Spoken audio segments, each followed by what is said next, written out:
मैं अपने सभी विद्यार्थियों का YouTube के लर्निजी चैनल पर हार्दिक अभिनंदन करता हूं। हमारे हाई स्कूल के विद्यार्थियों को इंग्लिश सेकंड पेपर में सेंटेंस का चैप्टर पढ़ाया जा रहा है, जिसमें उनको मैं असर्टिव सेंटेंस का जो अंतिम शब्द कॉम्प्लीमेंट था जो है उसके बारे में जो है मैंने बताया, जिसमें जो है प्रीपोजिशन का प्रयोग चल रहा था। प्रीपोजिशन के बारे में जो है उनको जो है जानकारी दी गई।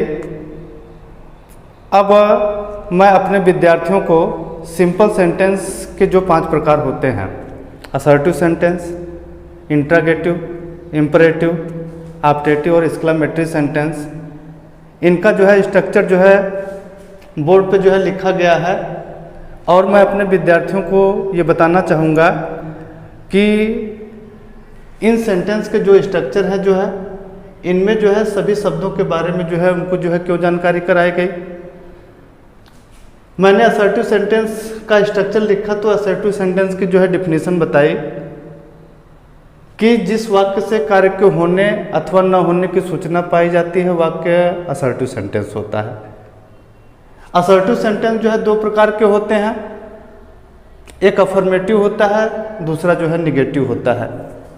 ये ऊपर का जो स्ट्रक्चर लिखा गया है जो है अफर्मेटिव का लिखा गया है, और नीचे का जो स्ट्रक्चर लिखा गया है जो है वो निगेटिव सेंटेंस का लिखा गया है। विद्यार्थी एक बार फिर से ध्यान देंगे। असर्टिव सेंटेंस की जो है डिफिनीशन में बताई गई, the sentence which affirms or denied to be able, यानी कि जिस सेंटेंस से कार्य के होने अथवा न होने की सूचना पाई जाती है उसे हम क्या कहते हैं, असर्टिव सेंटेंस कहते हैं। जब कार्य के होने की सूचना पाई जाती है तो वाक्य अफर्मेटिव होता है, और जब कार्य के न होने की सूचना पाई जाती है तो वाक्य निगेटिव होता है। अब अफर्मेटिव सेंटेंस में हमने जो है सब्जेक्ट के बारे में जो है बताया कि सब्जेक्ट के रूप में जो है नाउन का प्रयोग किया जाता है, प्रोनाउन का प्रयोग किया जाता है, इन्फिनेटिव वर्ब का प्रयोग किया जाता है, जिरन का प्रयोग किया जाता है। कभी कभी सब्जेक्ट के रूप में जो है देयर और इट का प्रयोग किया जाता है, इंट्रोडक्टरी सब्जेक्ट के रूप में, अर्थहीन कर्ता के रूप में। ये चीज़ें जो है हमने पिछले वीडियो में बताया। इसके बाद जो है दूसरा शब्द बताया गया, हेल्पिंग वर्ब जो है 2 प्रकार की, प्राइमरी ऑक्सिलरी और मॉडल ऑक्सिलरी। प्राइमरी की संख्या 11, मॉडल की संख्या 13, 13-11 मिला के जो है हेल्पिंग वर्ब की संख्या जो है 24 होती है। मेन वर्ब का जो है किसी भी अंग्रेजी वाक्य में जो है अगर मेन वर्ब पहचानना हो तो मेन वर्ब पहचानने के लिए आपको ट्रिक बताई गई कि इंग्लिश वर्ड का जो है मीनिंग निकालते हैं, अगर अंत में जो है ना का उच्चारण होता है तो निश्चित रूप से जो है वो अंग्रेजी का शब्द जो है मेन वर्ब के रूप में जो है वाक्य में यूज किया गया। ऑब्जेक्ट के बारे में बताया गया और कॉम्प्लीमेंट के बारे में आप लोगों को बताया गया। ऑब्जेक्ट 2 तरह के बताया गया कि डायरेक्ट ऑब्जेक्ट होता है, इनडायरेक्ट ऑब्जेक्ट होता है। वाक्य में जो है इनके प्रयोग होते हैं। एक ही वाक्य में डायरेक्ट ऑब्जेक्ट आ सकता है, उसके बाद इनडायरेक्ट ऑब्जेक्ट आ सकता है। हो सकता है कि इनडायरेक्ट ऑब्जेक्ट का प्रयोग जो है पहले किया जाए, जो है डायरेक्ट ऑब्जेक्ट का प्रयोग बाद में किया जाए। और यदि वाक्य जो है बड़ा है तो इनके साथ साथ जो है कॉम्प्लीमेंट का भी प्रयोग होता है। इन सारे शब्दों के बारे में जो है बताया गया। विद्यार्थी ये पूछते हैं कि गुरुजी जो है शब्दों के बारे में जानकारी क्यों कराई गई। शब्दों के बारे में जानकारी आप लोगों को इसलिए कराई गई कि आपकी परीक्षा में जो है इंग्लिश ग्रामर में पहला ही क्वेश्चन आता है कि frame the correct sentences putting the words in right order.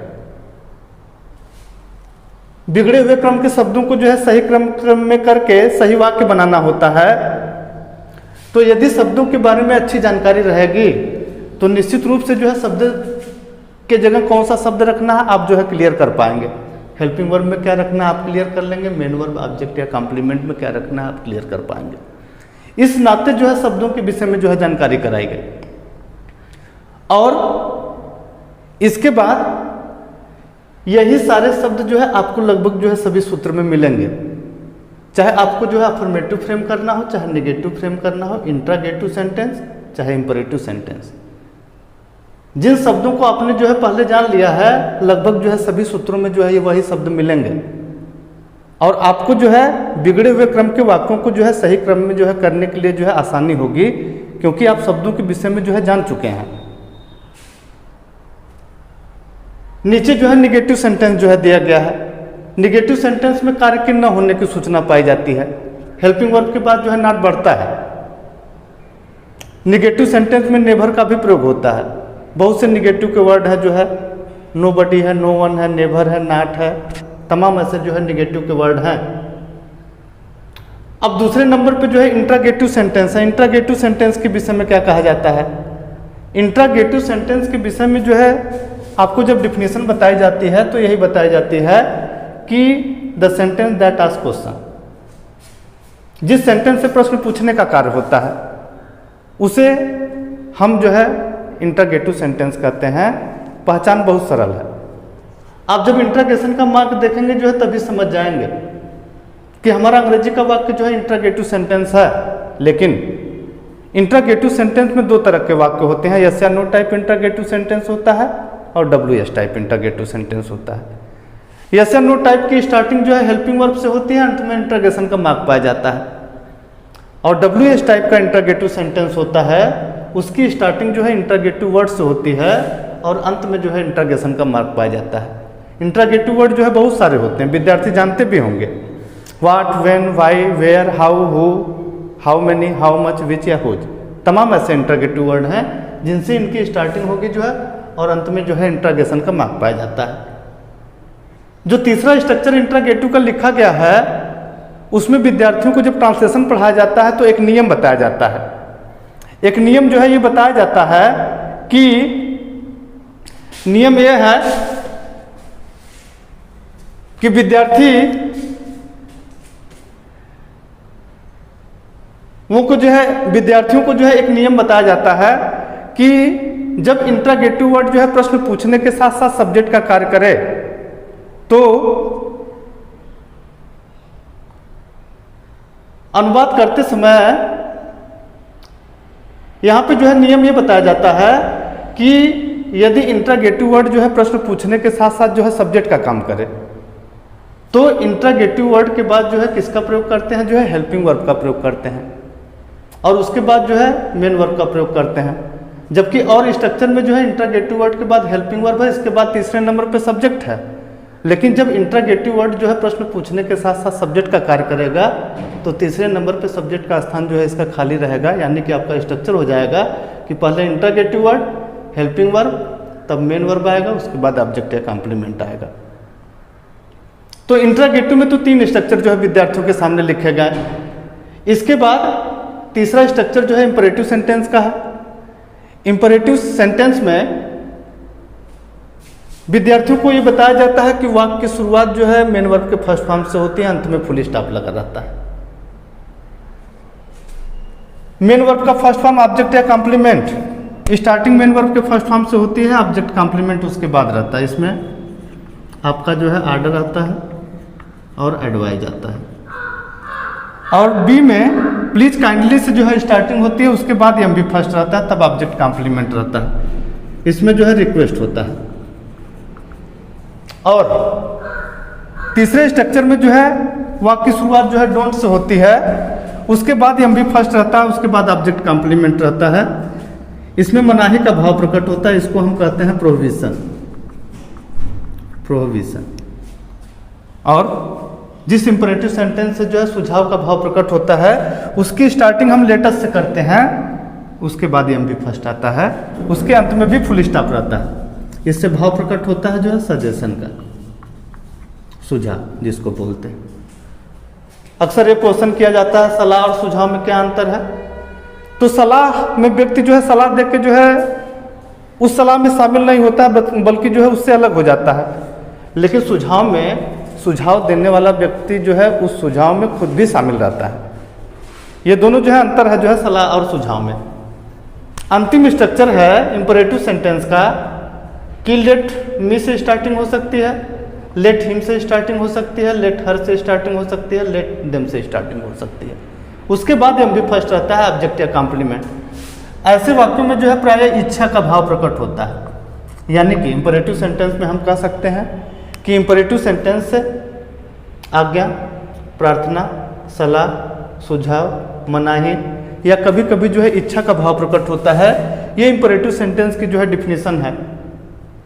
जब विद्यार्थियों को जो है फ्रेम करने के लिए जो है क्वेश्चन आते हैं तो विद्यार्थियों का पहला काम ये होता है कि सेंटेंस के अंत में ये देखा जाए कि सेंटेंस के अंत में जो है सिंबल कौन सा दिया गया, सिंबल का मतलब जो है फुल स्टॉप का मार्क, इंटरगेशन का मार्क, एक्सक्लेमेशन का मार्क। यही सिंपल सेंटेंस में जो है 3 मार्क्स होते हैं और इसी 3 मार्क्स से जो है ये पांचों सेंटेंस जो है पहचाने जाते हैं।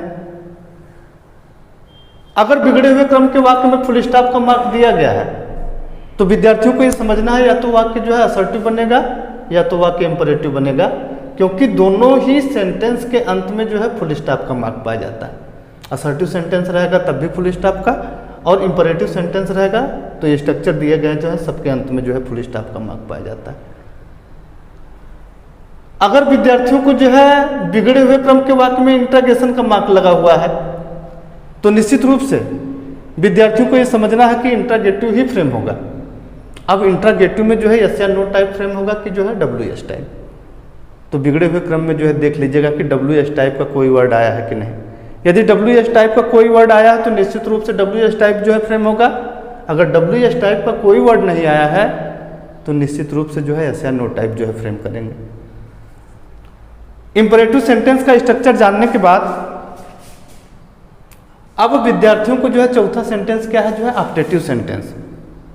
ऑप्टेटिव सेंटेंस में जो है बताया जाता है कि ऑप्टेटिव सेंटेंस से इच्छा, शुभकामना, आशीर्वाद या अभिशाप इत्यादि का भाव प्रकट होता है। जो है कभी कभी जो है प्रार्थना भी इसमें आती है। इसकी स्टार्टिंग जो है में से करते हैं, अंत में एक्सक्लेमेशन का मार्क होता है। ये ऑप्टेटिव सेंटेंस पहचानने की जो है ट्रिक है कि में से जो है स्टार्टिंग होगी, अंत में जो है एक्सक्लेमेशन का मार्क होता है। कभी कभी जो है ऑप्टेटिव सेंटेंस ऐसे होते हैं कि विदाउट में से जो है स्टार्ट होते हैं, फिर भी अर्थ के अनुसार जो है वो ऑप्टेटिव ही होते हैं, वो अपवाद में आता है। विद्यार्थी जब किताबों का अध्ययन करते हैं जो है तो तब इन चीज़ों की जो है जानकारी होती है। अब अंतिम सेंटेंस जो है एक्सक्लेमेटरी सेंटेंस है।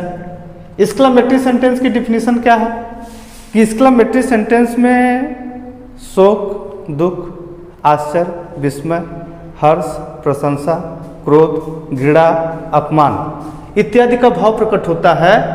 और इनके जो है स्ट्रक्चर जो है आपके सामने दिए गए हैं, जो है ABCDE करके जो है 5 स्ट्रक्चर है।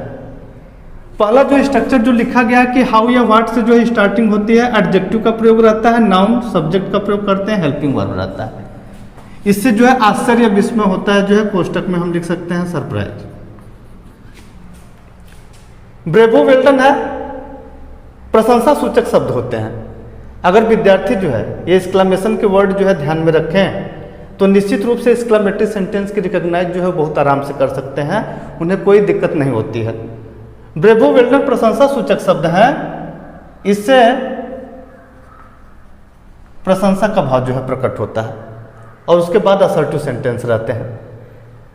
अत्यंत खुशी सूचक शब्द जो है हुर्रा है।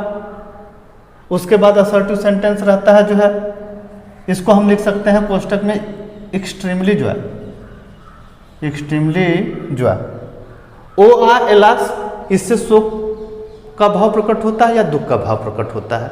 इसके बाद असर्टिव सेंटेंस की रचना आगे लिखी रहती है, तो इसमें हम लिख देंगे जो है शोक में सारो।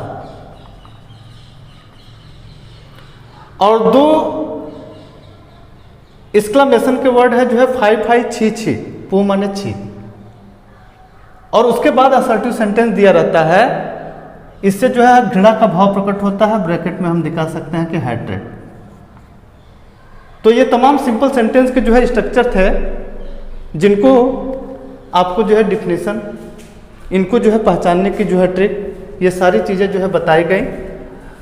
अब मैं अपने विद्यार्थियों को अगले वीडियो में सिंपल सेंटेंस के बाद जो है दूसरा सेंटेंस जो है कंपाउंड सेंटेंस शुरू करूंगा और अपने विद्यार्थियों को अच्छी तरह से समझाने का प्रयास करूंगा। और मेरा विद्यार्थियों से निवेदन रहेगा कि जब कभी भी आप वीडियो देखें, वीडियो जो है पूरा देखें, ताकि आप चीज़ें अच्छी तरह से समझ सकें। और वीडियो यदि अच्छा लगे तो निश्चित रूप से आप उसे लाइक करें, सब्सक्राइब करें। धन्यवाद।